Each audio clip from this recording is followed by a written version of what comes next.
tema da nossa mensagem hoje é transformação. Transformação.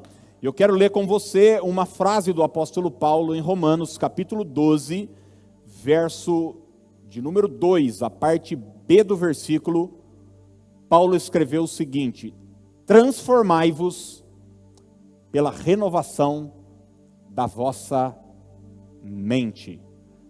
Transformai-vos pela renovação da vossa mente. Vamos ver isso juntos? Diga: transformai-vos pela renovação da vossa mente. Até aí. Gente, tem acho que uns 3 anos, eu tive levando meus meninos ao pediatra, e o pediatra dos meus filhos foi o meu pediatra. Foi o pediatra dos meus primos. Imagina a idade dele. Brincando, não é tão velho assim não.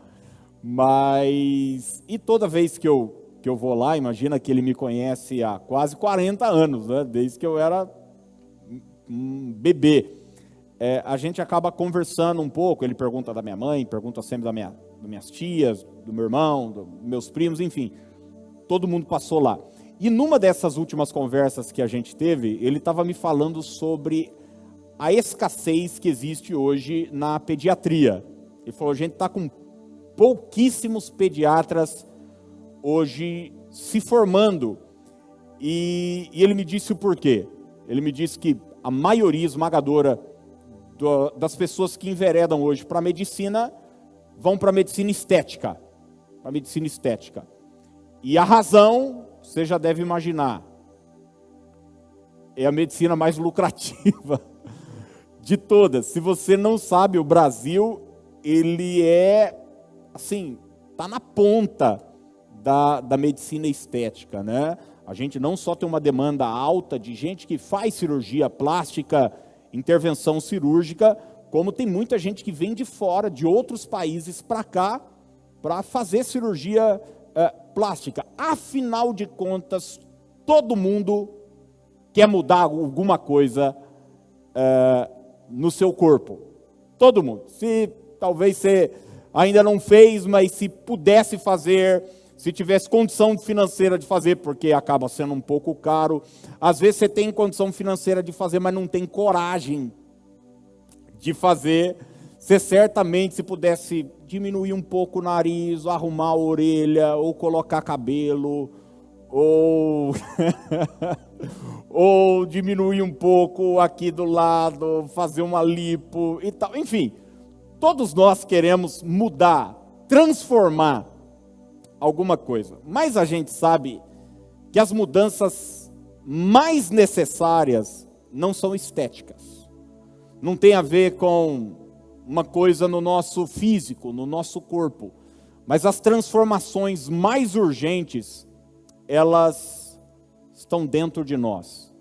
Talvez existam pessoas aqui que têm esse desejo. Fala: cara, se eu pudesse mudar meu temperamento, se eu pudesse mudar essa ansiedade que eu tenho, essa depressão que eu tenho, se eu pudesse transformar o jeito como eu lido com as minhas finanças, enfim. E a Bíblia é um livro que nos convida a isso. E esse verso, esse trecho, apesar de pequeno, ele tem muito a nos ensinar. E eu separei 3 verdades da Escritura nesse tema tão importante, e eu queria deixar para você. Certamente você já pensou que a sua vida poderia ser diferente em alguma área, quem sabe você tem buscado uma mudança completa. Essa mensagem hoje é para o seu coração. A primeira verdade que eu quero deixar para nós é que transformação é uma ordem divina. Vamos repetir juntos? Diga: transformação é uma ordem divina. Eu acho que todos nós já usamos a frase: mas eu sou assim. Eu sou assim. Na verdade, eu sempre fui assim. Meu pai também era assim. Eu tenho alguns tios que são assim. Quem nunca usou esse artifício como uma desculpa para não mudar aquilo que precisaria ser mudado? Tem gente que culpa inclusive a data do seu aniversário por ser do jeito que é. Ela diz, é que eu sou escorpião. Já ouviu isso? Eu acho incrível porque tem alguns irmãos, inclusive aqui da igreja, que na biografia do Instagram tem lá, peixes, touro, leão. Você toma vergonha na sua cara, viu? E para de usar seu horóscopo como desculpa para um temperamento difícil que você tem. Tem gente que culpa seus antepassados. Eu tenho sangue de espanhol. Não, eu sou uma mistura. Uma vez eu ouvi uma pessoa dizer, eu sou uma mistura de italiano com bugre. É uma mistura minha também, índio com italiano. Diz que gente assim é insuportável. Cuidado, hein? Mas há quem tem aquela síndrome de Gabriela, né? Já ouviu? Lembra, né, da Gabriela? Às vezes eu falo algumas coisas aqui, daí eu chego em casa, minha filha me pergunta, o que é aquilo lá que você falou?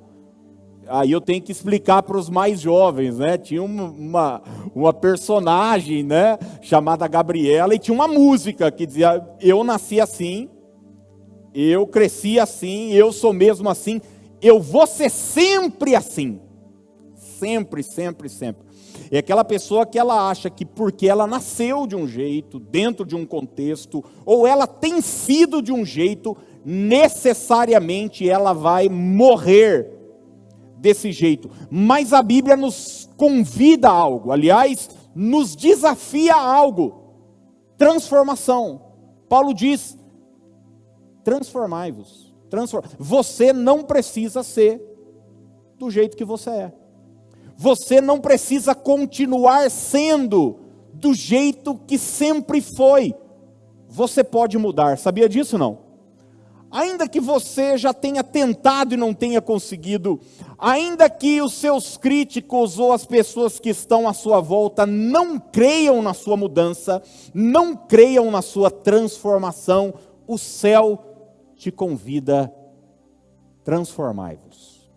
Você vai olhar, por exemplo, na Bíblia, o primeiro milagre de Jesus foi um milagre de transformação. Sabe qual foi o primeiro milagre de Jesus? Em Caná da Galileia, João capítulo 2, Jesus transforma a água em vinho. E Jesus não faz esse milagre só para as pessoas ficarem felizes naquela festa. Jesus faz esse milagre para mostrar o seu caráter, a sua capacidade, e mais do que isso, o desejo de Deus em nos mudar, em nos transformar, em nos dar nova vida. É muito comum na Bíblia você ver Deus mudar o nome das pessoas. E não existe nada que nos identifique mais do que o nosso nome, não é? Quando alguém pergunta quem você é, a primeira coisa que você fala é o seu nome. Depois talvez você vá falar traços do seu caráter, sua idade, se é casado ou não, sua profissão. Mas o nome da gente nos identifica. Você vai ver Deus, por exemplo, pegar um homem chamado Abrão e mudar o nome desse homem para Abraão, pai de multidões, pai de uma nação. O nome de Abraão no início é Abrão. Sua esposa também tem o nome mudado. A esposa de Abrão se chamava Sarai. Era o nome dela.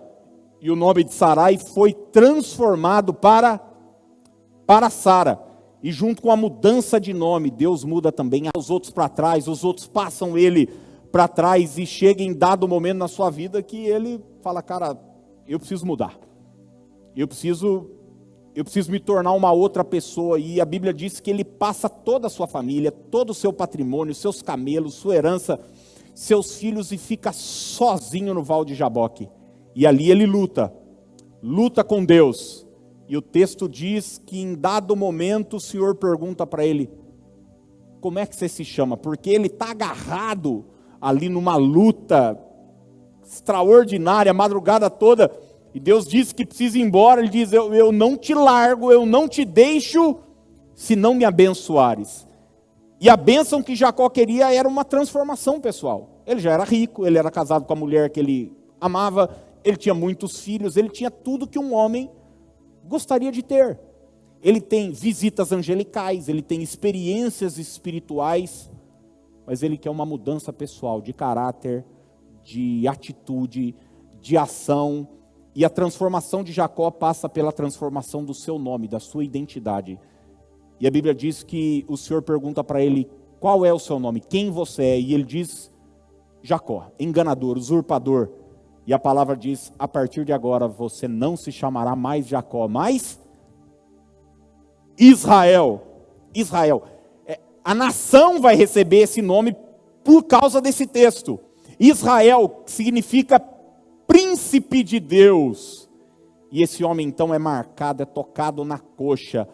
E ele entra em Jaboque de um jeito e sai completamente mudado e transformado, porque é desejo e ordem divina que eu e você possamos ser transformados.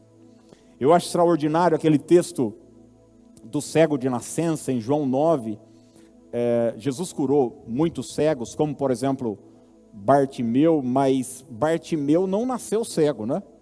Tanto é que você vai ver quando Jesus pergunta: o que você quer? Você se lembra da resposta de Bartimeu?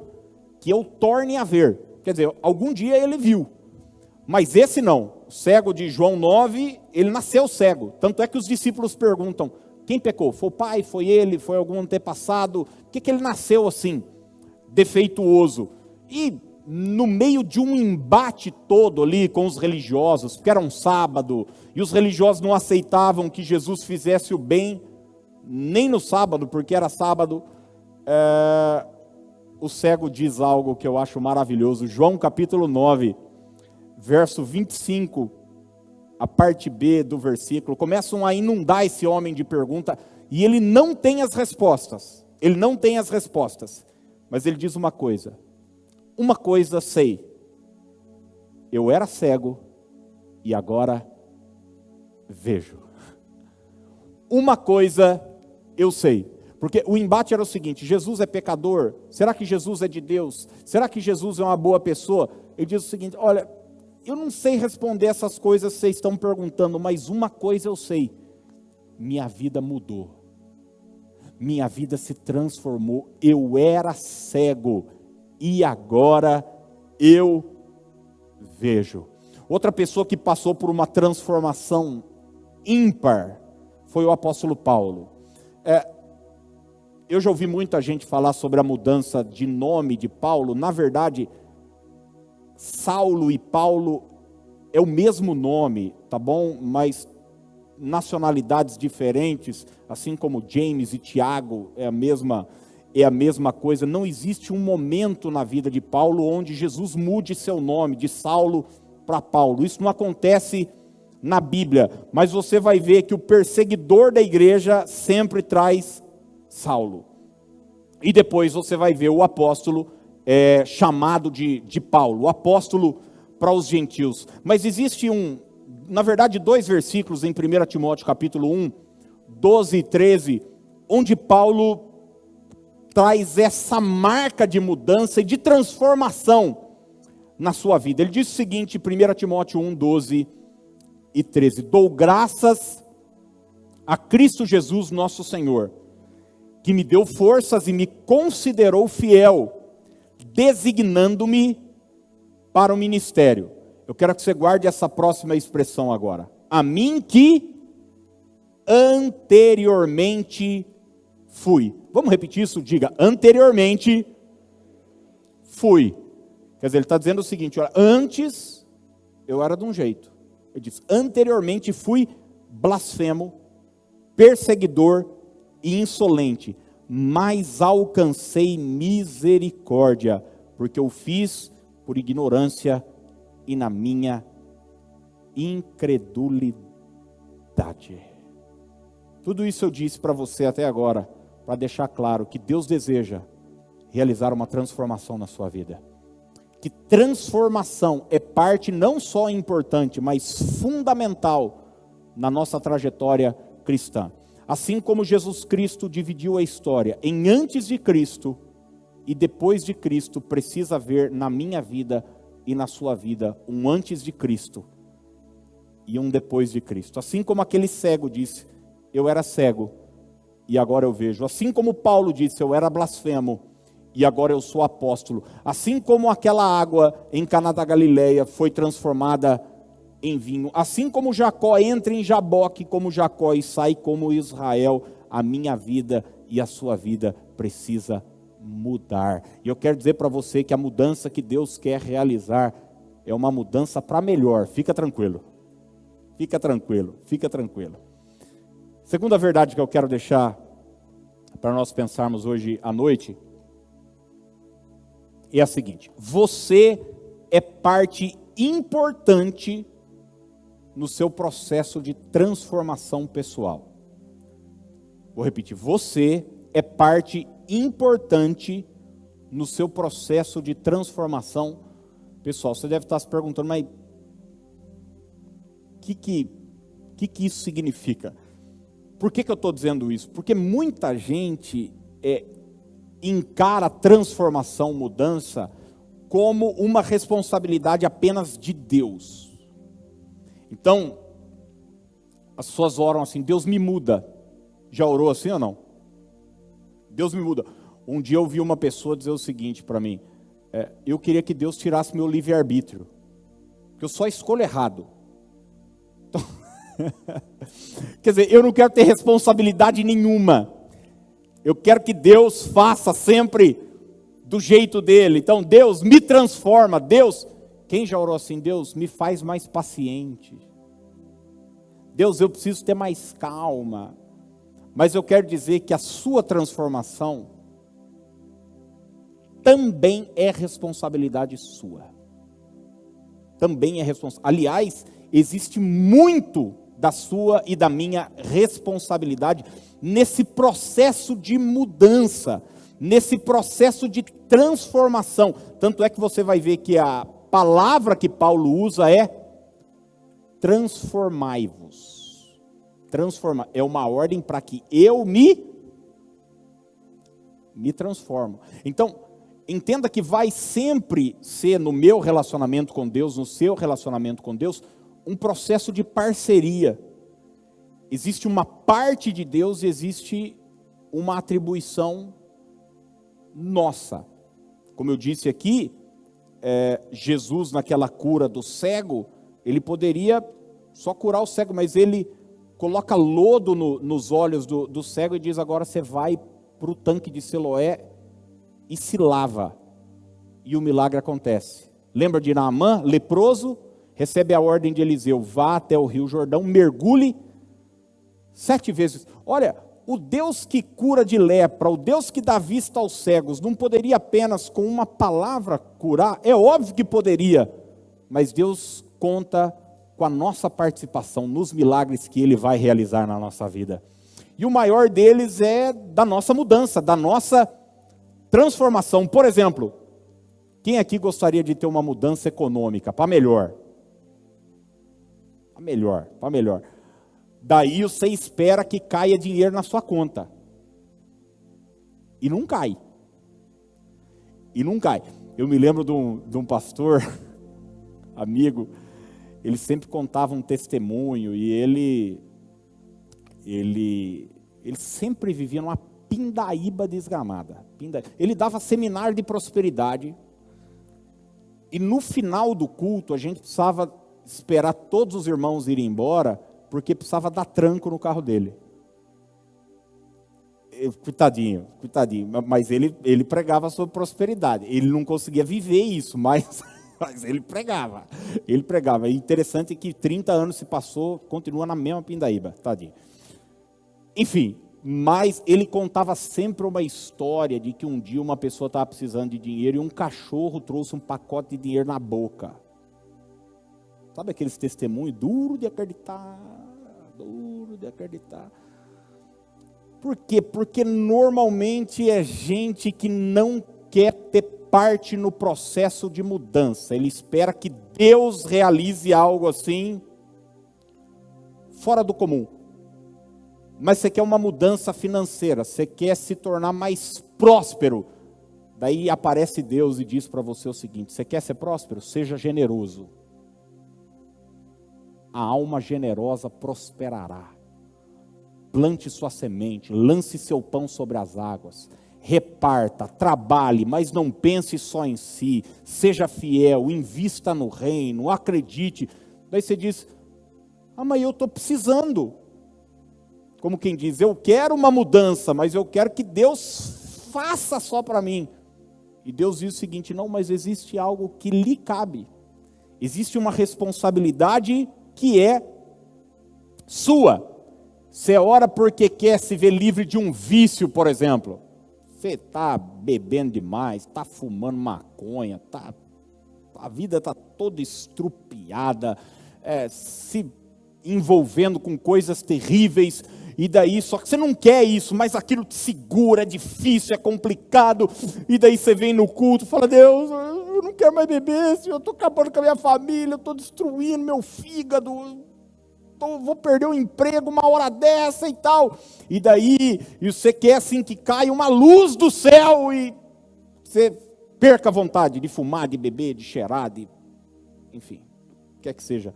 Mas aí não, aparece Deus simplesmente e fala o seguinte: pare de andar com esses tranqueiras que você está andando.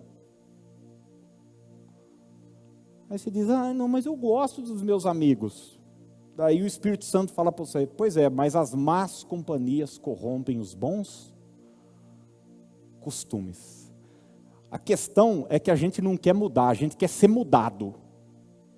Por uma intervenção, por um raio do céu. Mas deixa eu dizer uma coisa para você: não rola. Não é assim que acontece. Existe uma parte que é responsabilidade nossa. E gente, eu tenho dito aqui, já tem tempo, eu vou continuar dizendo até o último dia da minha vida: o que você pode fazer, Deus não fará por você. Não faz. Eu já fiquei com raiva disso. Mas Deus não faz. Ele falou: não, isso aí você pode fazer. Isso aí é atribuição sua. Por exemplo, o Jesus que ressuscita Lázaro não podia ter tirado aquela pedra do túmulo? Podia ou não podia? Você se lembra, Lázaro já estava enterrado, eles enterravam como numa gruta, e tinha uma pedra que fechava o túmulo. Daí Jesus para de frente para o túmulo, ele vai ressuscitar o defunto. Mas antes de ressuscitar, ele diz o quê? Tirai a pedra. Uma pedra é pesada, precisa de um monte de gente para tirar. Jesus, já aproveita que você vai ressuscitar, já tira a pedra, tira Lázaro, tira tudo. Ele diz: não, a pedra vocês podem. Vai lá, vai suar, vai ser difícil, vai ser complicado, é pesada, mas isso eu não vou fazer. Deus faz o gigante tombar. Mas Davi precisa pegar 5 pedrinhas no ribeiro e atirar na cabeça do gigante. Deus faz seu azeite multiplicar, mas você precisa dispor suas vasilhas diante do Senhor. Lembra da multiplicação do azeite da viúva? Ela foi lá com uma dívida e Eliseu não deu um cheque para ela. E Eliseu não fez uma oração e apareceu o dinheiro na conta dela. Eliseu falou: o que é que você tem na sua casa?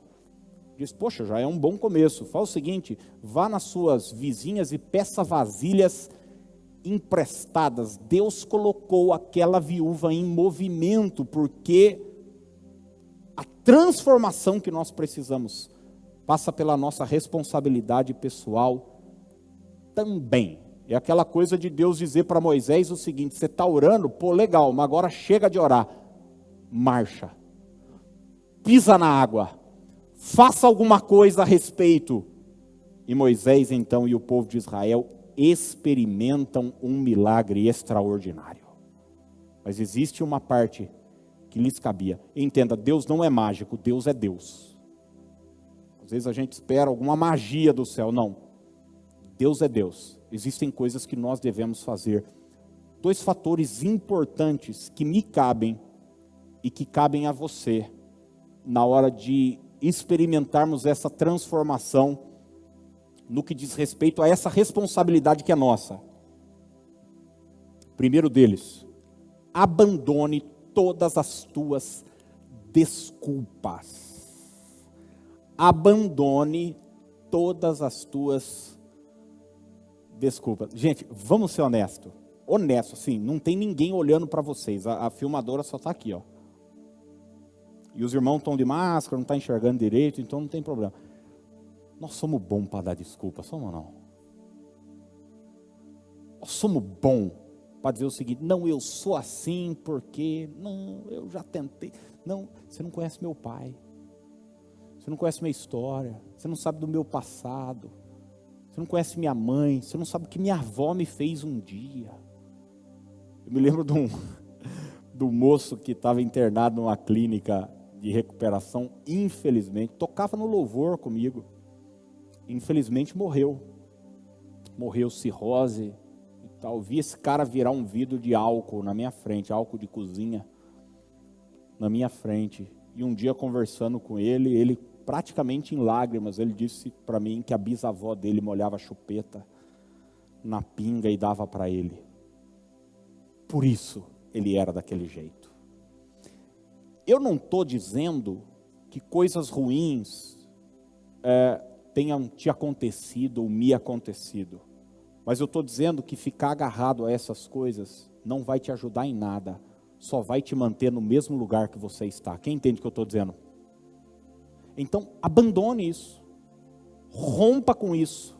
Supere todas as suas desculpas. Se você quer de fato mudar. Como a gente é crente, a gente normalmente tem um subterfúgio extraordinário. A gente fala: não, pastor, será que não é uma maldição? Será que não fizeram algum trabalho para mim? E a gente, obviamente, pode se agarrar em N coisas para justificar a nossa ação ou a nossa falta de ação. Mas hoje o Senhor te convida, hoje o Senhor me convida a deixar tudo isso de lado, a tomar as rédeas e dizer o seguinte: com a ajuda de Deus, eu vou viver milagres na minha vida. Com a ajuda de Deus, eu vou viver o plano perfeito dele para que eu experimente sua vontade, que é boa, agradável e perfeita. E o segundo fator importante para experimentar essa mudança é: obedeça à direção de Deus. Obedeça à direção de Deus. Então, vença as suas desculpas. É responsabilidade sua. Isso é só você que pode fazer. Isso Deus não vai fazer para você. Vença as suas desculpas, supere e obedeça à palavra de Deus. Eu gosto daquela frase do servo de Naamã, né? Quando Eliseu, porque Naamã, leproso inteiro, era um cara muito rico, foi lá pedir a cura. E daí Eliseu falou para ele, na verdade Eliseu nem atendeu Naamã, porque o problema de Naamã, maior do que a lepra, era o orgulho dele, a petulância dele. A lepra era só uma consequência. Eliseu nem o atende e falou para o empregado dele: vai lá e fala para ele mergulhar 7 vezes no Jordão. E ele não foi de primeira, pelo contrário, ele ficou revoltado. E a Bíblia diz que um dos empregados de Naamã falou para ele assim: viu, se ele tivesse te pedido uma coisa difícil, você não teria feito? Ele levou dinheiro, levou uma grana violenta para comprar sua cura. Mas ele não estava disposto a obedecer o que Deus mandou. Quando ele obedece, o milagre e a transformação chega. Pense nisso. Terceiro e último lugar. Transformação é resultado de uma mente renovada. Vamos dizer juntos? Diga: transformação é resultado de uma mente renovada. Deixa eu dizer, isso aqui, não só compreendido, mas vivido, pode revolucionar a sua vida. Pode mudar a sua vida econômica, pode mudar seu casamento, pode mudar a maneira como você lida com o seu emocional. Isso entendido e aplicado pode provocar uma revolução positiva na sua vida. A mudança que você precisa está no pensamento, que muitas vezes você não muda. Você está agarrado àquilo que Paulo chama de sofisma. Sabe o que é um sofisma? Sofisma é uma estrutura de pensamento que tem aparência de verdade, mas na verdade tem um fundo de engano. E essas são as mentiras mais perigosas, né? Essas que aparentam ser verdade. O diabo não chega para Eva e já contando uma lorota e mostrando o fruto.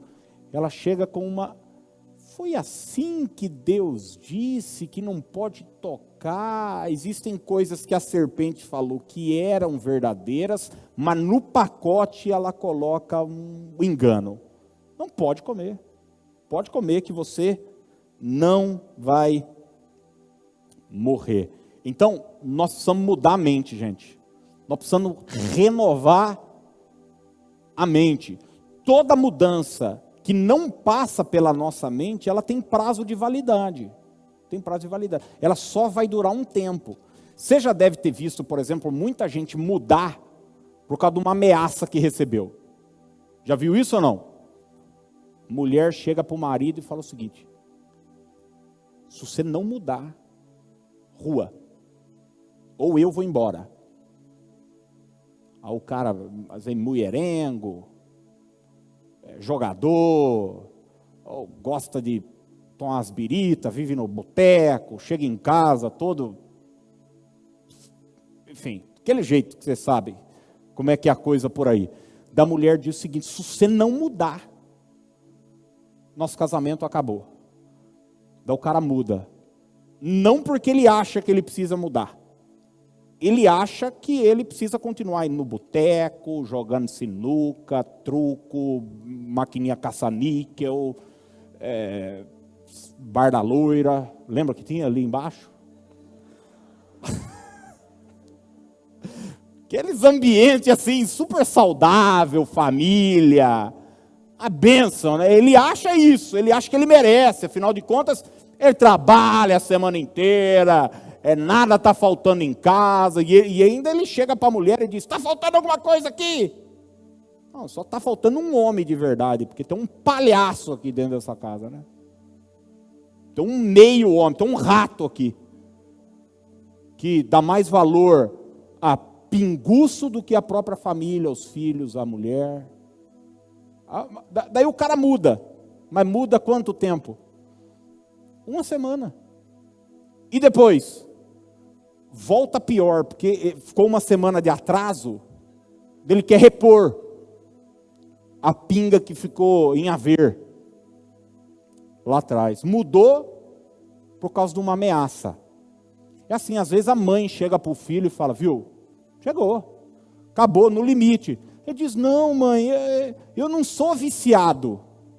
Não, já cheirou uma moto, já vendeu televisão em casa, já foi traficante lá na casa, ameaçar, bater. Daí a mãe fala: não, chegou, eu não aguento mais essa situação. Daí o menino muda, 17 anos, lindão, mas muda por quê? Porque ele acha que droga faz mal, que ele vai enlouquecer a mãe dele. Não, muda para a mãe. Ai, minha mãe, nossa, não sai do meu pé. Muda quanto tempo, gente? 2 semanas. Por quê? Porque não passou pela mente, não passou pela cabeça. Eu estou dando exemplos extremos aqui, mas eu quero que você leve para a sua realidade, para mudanças que você precisa fazer, e muitas vezes está ignorando o fato de que você precisa entender, isso precisa passar pela sua mente. Tem gente que muda porque a circunstância momentânea o leva a uma mudança. Você já viu gente muito orgulhosa que quebra e de repente fica super humilde? Ele não fica super humilde porque ele viu que ele era orgulhoso. Aí esse cara levantar, ele vai pisar em todo mundo de novo. De novo, tem gente assim.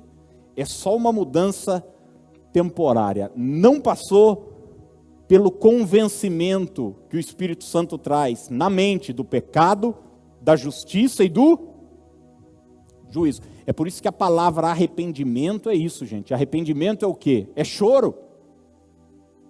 Às vezes a gente acha, né, que arrependimento... Não, às vezes choro é só remorso. Choro é só... Olha, tem gente que acha que tristeza é arrependimento. Gente que é mais triste do que Judas. O cara chegou no ponto de se matar.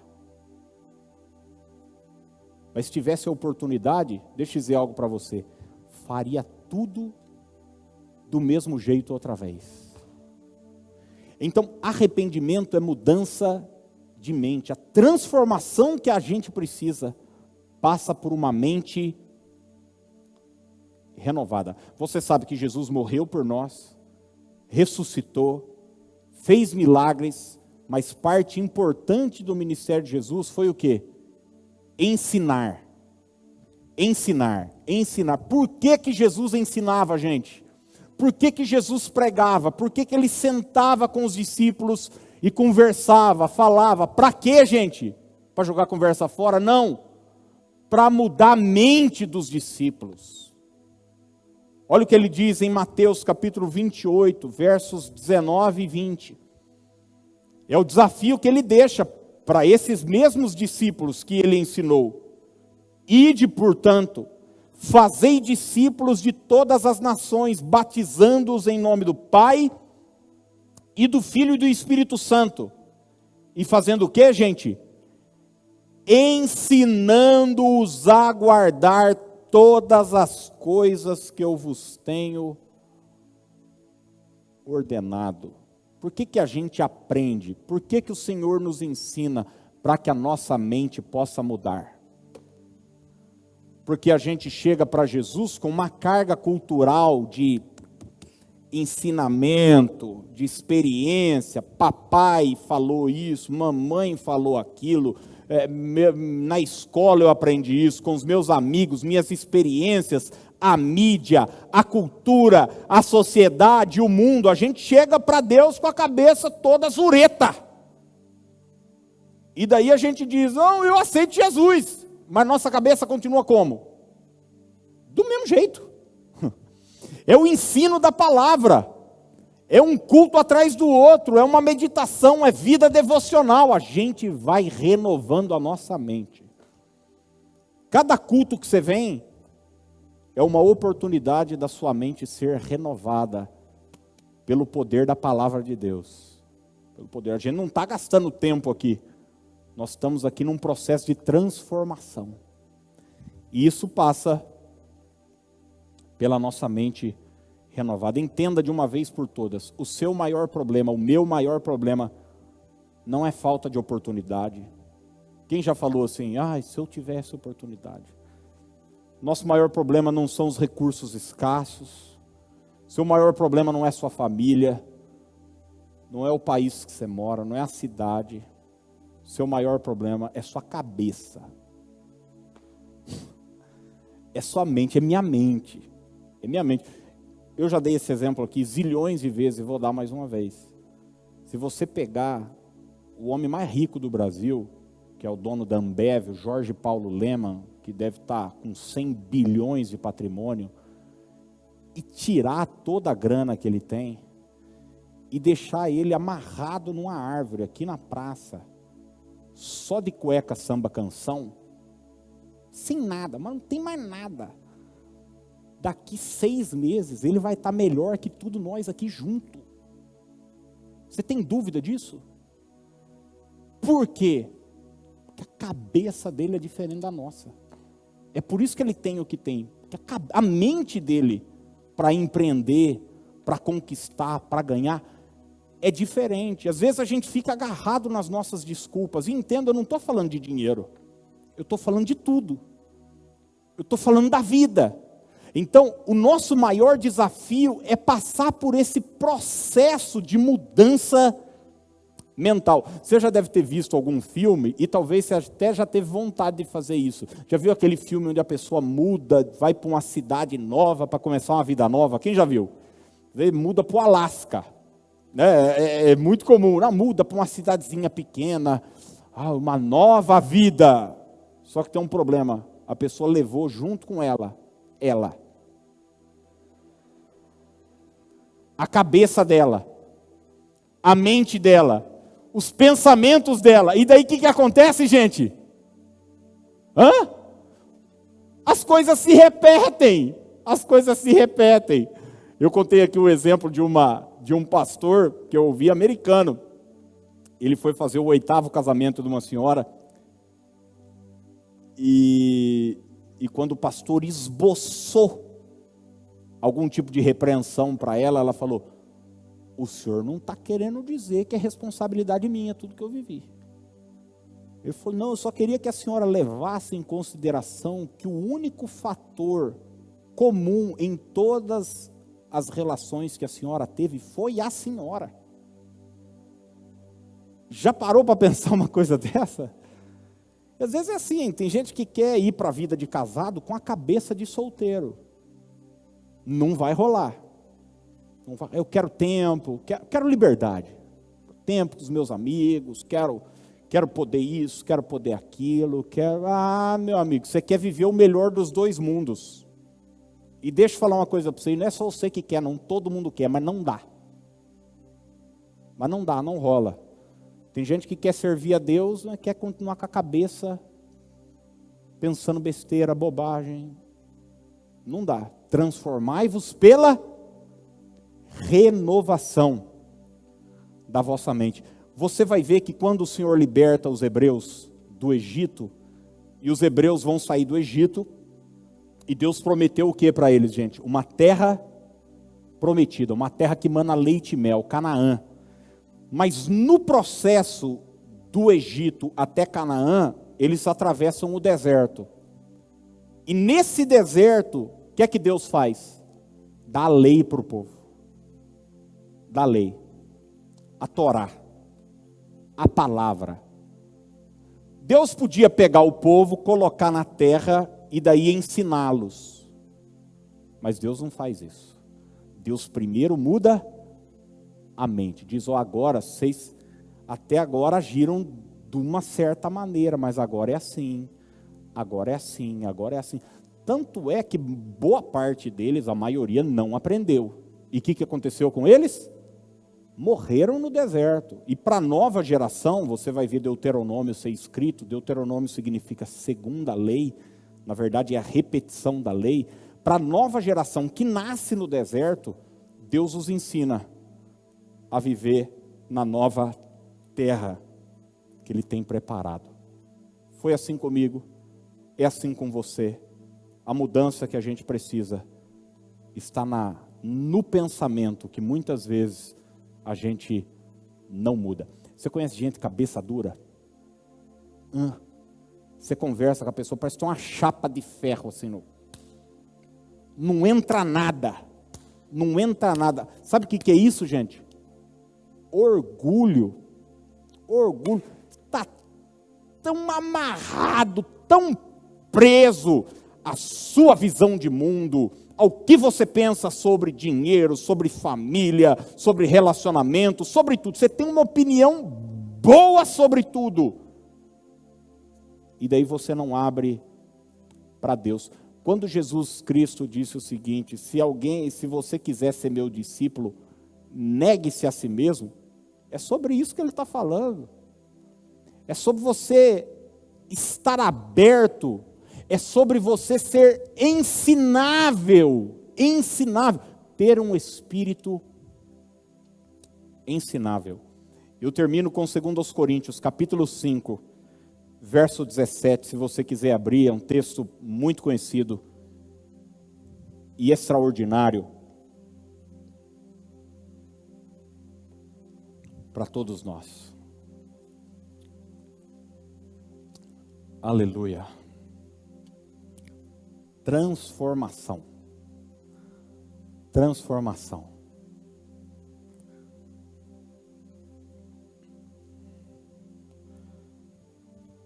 Assim que, se alguém está em Cristo, nova criatura é.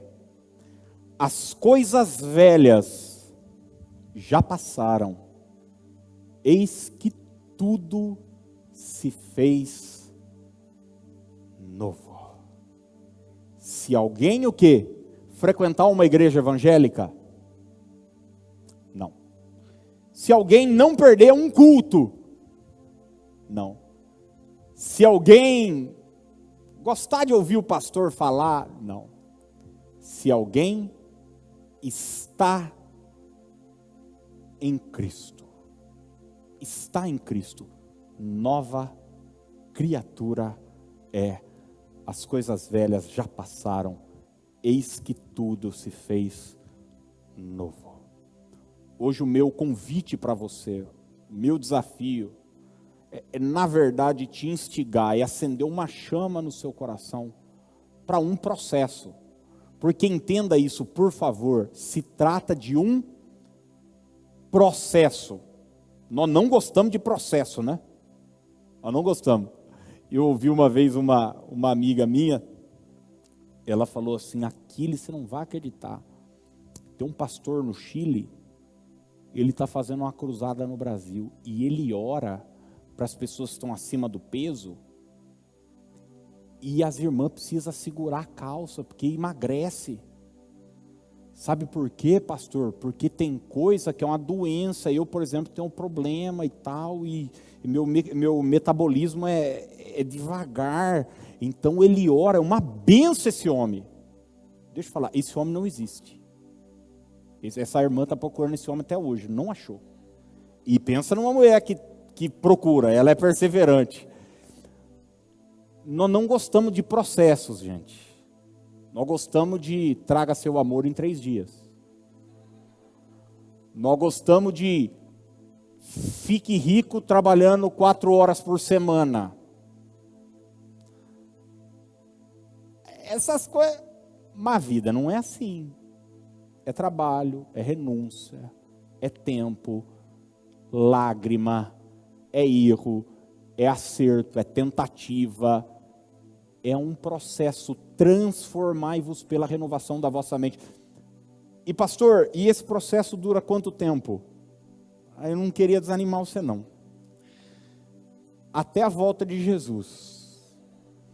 Porque o plano de Deus para você é te fazer semelhante a Cristo.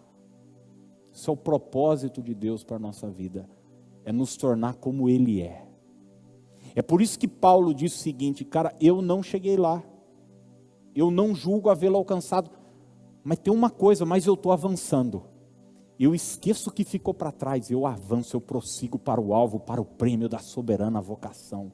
Ou seja, eu continuo no processo, eu estou na estrada, uma hora eu chego lá. Será que tem alguém aqui disposto a viver isso na sua vida? Fica de pé para a gente orar, por favor. Aleluia.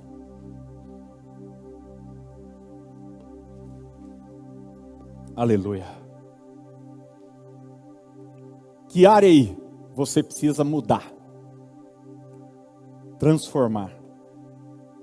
Sua vida espiritual, sua vida emocional, seu casamento, suas finanças. Quero hoje que em nome de Jesus haja em você um espírito ensinável, uma mente aberta à palavra de Deus, ao ensino da palavra de Deus. Por isso que eu digo sempre, gente, leia a Bíblia, leia a Bíblia, leia a Bíblia, porque cada vez que você substitui sua carga cultural, os pensamentos que você recebeu, as influências que você teve, pela palavra de Deus, você cresce, você avança, você progride, você se torna mais parecido com Jesus.